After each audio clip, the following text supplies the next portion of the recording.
قل أئنكم لتكفرون بالذي خلق الأرض في يومين، اے نبی آپ ان سے یہ کہیے کیا تم انکار کرتے ہو اس خدا کا جس نے زمین کو 2 دنوں میں بنایا، وَتَجْعَلُونَ لَهُ أَنْدَادًا، اور تم اس کے ساتھ شریک ٹھہراتے ہو۔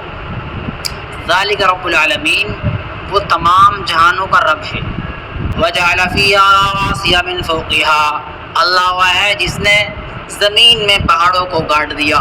جب زمین بنائی تو زمین ہلنے لگی، اللہ نے پہاڑوں کو کاٹ دیا۔ کیسے مضبوط مضبوط پہاڑ ہیں، جتنے آپ کو اونچے نظر آ رہے ہیں اتنا ہی وہ نیچے زمین میں دھسے ہوئے ہیں۔ تو پتہ چلا کہ کوئی بڑی زبردست طاقت ہے ان کے پیچھے، اور وہ طاقت ایک اللہ تعالیٰ کی ہے۔ 2 خدا نہیں ہو سکتے، 3 اور 5 اور 10 اور کروڑ نہیں ہو سکتے۔ اللہ کہہ رہا ہے اگر 2 بھی ہوتے، لو کان فیہما آیۃ الا اللہ لفسدتا، اگر 2 بھی خدا ہوتے تو زمین ٹوٹ پھٹ جاتی، فساد ہو جاتا۔ بتدریج نظام چل رہا ہے، سورج ٹائم پہ نکل رہا ہے، چھوٹے بڑے دن، کبھی دن بڑا کبھی رات بڑی، کبھی گرمی کبھی سردی، جیسے یہ نظام بنا رکھا ہے اللہ تعالیٰ نے، وہ اس حساب سے ہی آ رہا ہے۔ تو وہ کون ہے؟ وہ اکیلے اللہ جو اس نظام کو چلا رہے ہیں۔ وبارک فیہا، اور زمین میں اللہ نے برکت دی، ہر طرح کی چیز زمین سے ہوتی ہے، برکت بنا دی اللہ تعالیٰ نے۔ وقدر فیہا اقواتہا، اور تجویز کی زمین میں اللہ تعالیٰ نے اس کی روزی، یعنی ہر مخلوق کی روزی اللہ تعالیٰ نے زمین میں تجویز کی، جیسے لوگ ہیں اس حساب سے ان کو اللہ تعالیٰ نے وہاں کی زمین میں طاقت بنائی۔ فی 4 ایام، کتنے دنوں میں؟ 4 دنوں میں۔ اللہ تعالیٰ چاہتے تو تھوڑی دیر میں کر دیتے، کہ ہم نے تجویز کی اس میں اس کی روزی 4 دنوں میں، سواء للسائلین، پوچھنے والوں کے لیے برابر، یعنی کوئی کمی نہیں نکال سکتا۔ کوئی سوال بھی کرے تو ساری چیزیں ہم نے اس کے مناسب پیدا کی۔ آج سائنس کتنی ترقی کا دعویٰ کرے، کتنے ہی لمبے چوڑے اس کے بعد دعوے ہوں، لیکن جو اللہ تعالیٰ نے ہزاروں سال پہلے جو چیز بنائی ان کو آج بھی وہی چاہیے، اس کے بغیر کوئی گزارا نہیں۔ ہوا کے بغیر نہیں جی سکتے وہ، پانی کے بغیر نہیں جی سکتے وہ، سورج اور چاند کی روشنی کے بغیر نہیں جی سکتے وہ۔ کتنا ہی کہ ہمیں تو نئے زمانے کی نئی چیز چاہیے، بغیر پیاز کے نہیں گزارا ہوگا، بغیر لہسن کے گزارا نہیں ہوگا، بغیر خوراک جو اللہ تعالیٰ نے بنائی اس کے بغیر ان کا گزارا نہیں ہوگا۔ کتنا ہی کہہ لیں کہ ہمیں تو نئے زمانے کی نئی چیز چاہیے۔ ثم استوى الى السماء، پھر اللہ تعالیٰ نے آسمان کی طرف رخ کیا۔ زمین کی ساری چیزیں بنائی، پھر کہاں رخ کیا اللہ تعالیٰ نے؟ آسمان کی طرف۔ وہی دخان، اور وہ ایک دھوئیں کی طرح سے تھا۔ جیسے کسی چیز کو بنانے کے لیے اس کا میٹیریل چاہیے، تو میٹیریل کچھ نہیں تھا، بس دھواں کی سی شکل تھا، اسی کو اللہ نے آسمان بنا دیا۔ فقال لها وللارض ائتیا، پھر اللہ تعالیٰ نے آسمان سے بھی کہا، زمین سے بھی کہا، ائتیا طوعا او کرہا، دونوں میرے پاس آؤ، خوشی سے آؤ چاہے زبردستی، آنا تو پڑے گا۔ یعنی میرے احکام جو تم پر ہوں گے، تم میں جس چیز کو لاگو کرنا چاہتا ہوں وہ چاہے خوشی سے قبول کرو اور چاہے زبردستی، دونوں سے کہا۔ قالتا اتینا طائعین، دونوں نے کہا اللہ تعالیٰ تو خوشی خوشی راضی ہے، ہماری کیا زبردستی چل سکتی ہے آپ کے سامنے؟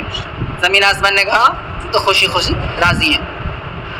فقضاهن 7 سماوات فی یومین، پھر اللہ تعالیٰ نے 7 آسمان 2 دنوں میں بنا دیے، فی یومین۔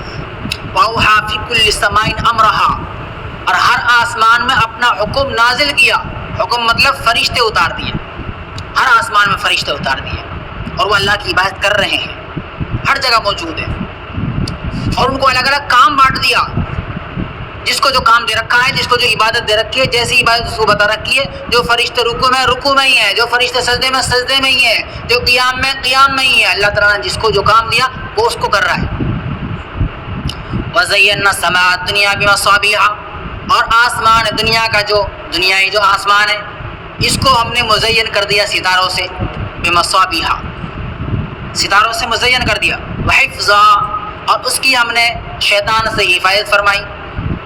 پہلے شیطان اوپر تک جاتے تھے، اللہ تعالیٰ نے اب ایسی حفاظت فرما رکھی ہے کہ شیطان ابلیس اوپر کا سفر کرنا بھی چاہے تو اوپر سے ایک ستارہ گولا ٹوٹتا ہے، آپ نے وہ کبھی دیکھا ہوگا، اس کو آگے لگ جاتا ہے، ختم کر دیتا ہے اس کو۔ تو اللہ تعالیٰ نے حفاظت فرمائی شیطانوں سے بھی۔ ذالک تقدیر العزیز العلیم، یہ تجویز ہے اس اللہ کی جو کہ زبردست ہے، جاننے والا ہے، اس کی تجویز کی ہوئی چیزیں ہیں، یہ سب بنائی ہوئی چیزیں ہیں۔ فَإِنْ أَعْرَضُوا، اگر یہ لوگ پھر بھی اعراض کریں، اے نبی پھر بھی اگر یہ لوگ اعراض کریں، فَقُلْ أَنذَرْتُكُمْ صَاعِقَةً مِثْلَ صَاعِقَةٍ، تو آپ کہہ دیجئے کہ میں تم کو ڈراتا ہوں اس آفت سے، مثل صاعقۃ عاد و ثمود، جو آفت قوم عاد اور ثمود پر آئی تھی، ایسی جو ہے آفت سے میں تم کو ڈرا رہا ہوں۔ آپ ان کو پھر بھی سمجھائیے۔ اذ جاءتهم الرسل، جب ان کے پاس وہ سارے رسول آئے، من بین ایدیہم ومن خلفہم، ان کے آگے سے بھی ان کے پیچھے سے بھی، ہر طریقے سے سمجھانے والے ان کو آئے۔ رسولوں نے بڑی محنت کری، اللہ تعبدوا الا اللہ، کہ اللہ کے علاوہ کسی کی عبادت مت کرو۔ وہ رسول کیا کہتے تھے؟ اللہ کے علاوہ کسی کو معبود مت بناؤ، کسی کی پوجا نہیں ہے، پوجا صرف ایک اللہ تعالیٰ کی ہے۔ قالوا، تو وہ کہنے لگے، لو شاء ربنا لانزل ملائکہ، اگر ہمارا رب چاہتا تو ہمارے پاس فرشتے بھیج دیتا۔ فإنا بما ارسلتم به کافرون، ہم تو تمہاری یہ جو وحدانیت ہے اس کا بھی انکار کر رہے ہیں، تمہاری جو یہ دعوت ہے اس سب کا انکار کرتے ہیں، ہم نہیں مانتے کہ ایک خدا ہے، ایک خدا ہے، ہم سب کا انکاری ہے۔ فَأَمَّا عَادٌ فَاسْتَكْبَرُوا فِي الْأَرْضِ، بہرحال قوم عاد، اللہ فرما رہے قوم عاد کون تھی وہ؟ فَاسْتَكْبَرُوا فِي الْأَرْضِ، انہوں نے زمین میں تکبر کیا، بغیر الحق، ناحق، زبردستی زمین میں تکبر کیا۔ وَقَالُوا مَنْ أَشَدُّ مِنَّا قُوَّةً، اور یہ کہتے تھے کہ ہم سے بڑا طاقتور زمین میں کون، ہم سے بڑا پہلوان کون؟ اولم یروا ان اللہ الذی خلقهم، کیا ان لوگوں کو یہ سمجھ میں نہیں ہے یہ بات، کیا انہوں نے یہ بات نہیں دیکھی کہ وہ اللہ جس نے ان کو پیدا کیا، ہوا اشد منہم قوہ، وہ ان سے بھی بڑا طاقتور ہے، ہاتھوں سے پہاڑوں کو کھود لیا کرتے تھے، تو وہ گھمنڈ کرنے لگے، تکبر کرنے لگے کہ ہم سے بڑا طاقتور کون ہو سکتا ہے۔ اللہ کہہ رہے ہیں کہ ان کو یہ بات سمجھ نہیں آئی کہ ان سے بھی بڑا طاقتور ہے وہ جس نے ان کو بنایا، اور وہ کون ہے؟ اللہ۔ وَقَانُوا بِآيَاتِنَا يَجْحَدُونَ، اور ہماری آیتوں میں وہ لوگ جھگڑتے تھے، جھگڑے نکالتے تھے، ہماری آیتوں میں یعنی ہماری نشانیوں میں نبی جو بات لے کر آتے تھے ان میں وہ اختلاف کیا کرتے تھے۔ پھر کیا کیا اللہ تعالیٰ نے؟ فَأَرْسَلْنَا عَلَيْهِمْ رِيحًا صَرْصَرًا، پھر ہم نے ایک تیز تند زبردست آندھی بھیجی، ہوا بھیجی، جس نے ان کو اٹھایا نیچے سے، اوپر سے نیچے دے کے مارا، سر الگ دھڑ الگ، اپنے مکانوں میں اندر گھس گئے، جو سرنگ بنا رکھی تھی ان میں اندر گھس گئے، پہاڑوں میں بنا رکھے تھے پکے مکان، ہوا اندر اس طرح گھستی کہ ان کو اندر سے بھی باہر پھینک دیتی، سر الگ دھڑ الگ۔ فی ایام نحسات، منحوس دنوں میں، ایسے دن تھے وہ جو کہ منحوس تھے، جو عذاب بن کر آئے تھے۔ لنذیقہم عذاب الخزی فی الحیات الدنیا، تاکہ ہم ان لوگوں کو دنیا کے عذاب رسوا کرنے والا عذاب دنیا میں چکھائیں، فی الحیات الدنیا۔ والعذاب الآخرۃ اخزی وہم لا ینصرون، اور آخرت کا عذاب وہ تو اس سے بھی زیادہ رسوا کرنے والا ہے، آخرت کا عذاب اس سے بھی زیادہ ذلیل کرنے والا ہے۔ وہم لا ینصرون، ان کی وہاں مدد نہیں کی جائے گی، کوئی مدد نہیں کر سکتا، کوئی ان کی وہاں سفارش بھی نہیں کرے گا جو کفر میں مبتلا ہے۔ ابراہیم علیہ السلام سے بھی اگر ان کے ابو کہیں گے مجھے بچا نہیں بچا سکتے، نوح علیہ السلام سے ان کا بیٹا کہیں گے مجھے بچا نہیں بچا سکتے، لوط علیہ السلام سے بیوی کہے گی مجھے بچا نہیں بچا سکتے کیونکہ کفر پر تھی، اللہ کے نبی علیہ السلام سے ان کے چچا ابو طالب کہیں گے مجھے بچاؤ نہیں بچا سکتے کیونکہ کفر پر انتقال ہوا، کلمے پر نہیں۔ آگے فرما رہے ہیں کیونکہ دو قوموں کی مثال دی تھی اس سے پہلے کہ میں تم کو ڈراتا ہوں ایسے عذاب سے جو قوم عاد اور قوم سمود پہ آئے، تو قوم عاد کا آپ نے سن لیا، اب آگے فرما رہے ہیں وَأَمَّا سَمُودُ، اور بہرحال قوم سمود، فَهَدَيْنَاهُمْ، ہم نے ان کو ہدایت کی طرف کھینچنا چاہا، ہم نے ان کو بلایا ہدایت کی طرف، فَاسْتَحَبُّ الْعَمَىٰ عَلَى الْهُدَىٰ، تو ان لوگوں نے ہدایت کے مقابلے میں ان لوگوں نے جہالت کو پسند کیا، ہدایت کے مقابلے میں ان لوگوں نے گمراہی کو پسند کیا۔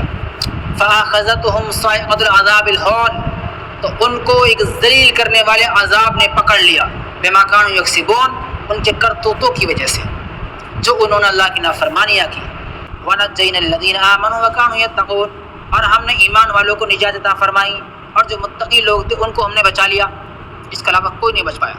اور اس رکوع میں وہی دعوت تبلیغ جو اللہ کے نبی صلی اللہ علیہ وسلم نے کفار مکہ کو کی، کس طرح سے کی، کیسے ڈرایا، کیسے سمجھایا، وہ سب بتایا۔ اسی لیے جب ہم تبلیغ کریں تو ہمیں دونوں باتیں بتانی ہیں، ہمیں خوشخبری بھی دینی ہے اور ہمیں ان کو ڈرانا بھی ہے۔ اللہ کے نبی صلی اللہ علیہ وسلم نے یہ بھی کہا ایمان لاؤ گے تو یہ ملے گا، نہ لاؤ گے تو یہ ملے گا، ایسی سزا آئے گی، ایسا عذاب آئے گا، جہنم کے ایسے عذاب ہیں، سخت سے سخت عذاب ہیں، ان میں ڈالا جائے گا، کوئی مدد نہیں کرے گا، کوئی نصرت نہیں کرے گا، کسی کی حمایت نہیں چلے گی، وہاں پر اللہ تعالیٰ طرح طرح سے عذاب رکھیں گے۔